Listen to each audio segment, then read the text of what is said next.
Excellences, Messieurs les ambassadeurs, chers frères invités, Assalamu alaikum wa rahmatullahi wa barakatuh. Appel des forces vives de la nation pour le retour de la paix et de la sécurité au Mali.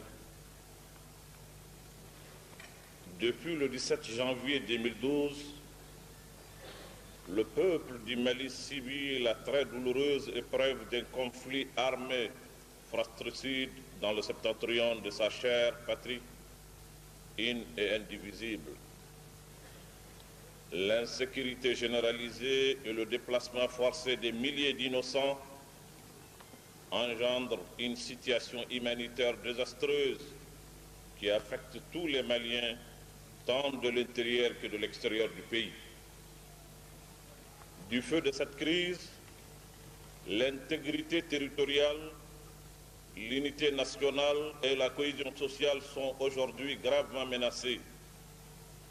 Face à l'extrême complexité des enjeux internationaux que connaît la bande sahélo-saharienne et des défis immenses à relever par le peuple malien, nous, forces vives de la nation, au nom de Dieu, des Maliens et des Maliennes de l'intérieur et de l'extérieur, et fort de notre devise républicaine, un peuple, un but et une foi,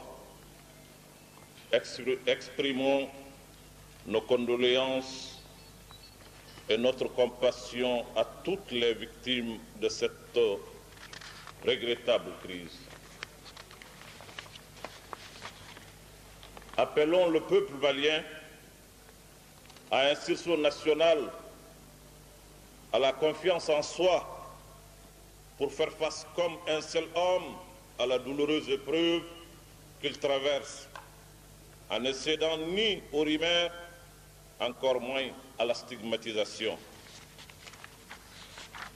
Appelons le gouvernement de la République du Mali et toutes les autorités du pays à trouver dans la transparence et la sagesse une solution nationale et définitive à ce phénomène devenu certes récurrent, mais inadmissible de par ses effets, et à créer les conditions d'un retour rapide des populations déplacées.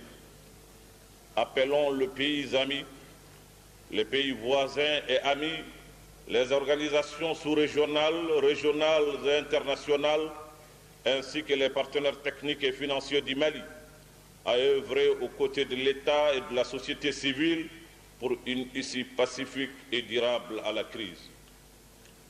Appelons nos compatriotes, je dis bien nos compatriotes, qui ont choisi de prendre les armes, à un cessez-le-feu immédiat.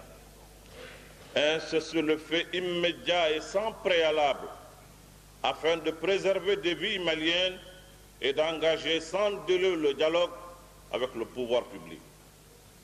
Nous, forces vives de la nation, assurons nos compatriotes qui ont pris les armes de notre entière disponibilité à accompagner très sincèrement les efforts qui seront dès lors engagés pour parvenir à un accord définitif. Exprimons notre soutien et notre solidarité aux populations déplacées et réfugiées et les invitons à regagner leurs foyers respectifs. Affirmons notre soutien à nos forces armées et de sécurité dans leur mission régalienne de défense de l'intégrité territoriale. Fait à Bamako, le samedi 10 mars 2012, les forces vives de la nation.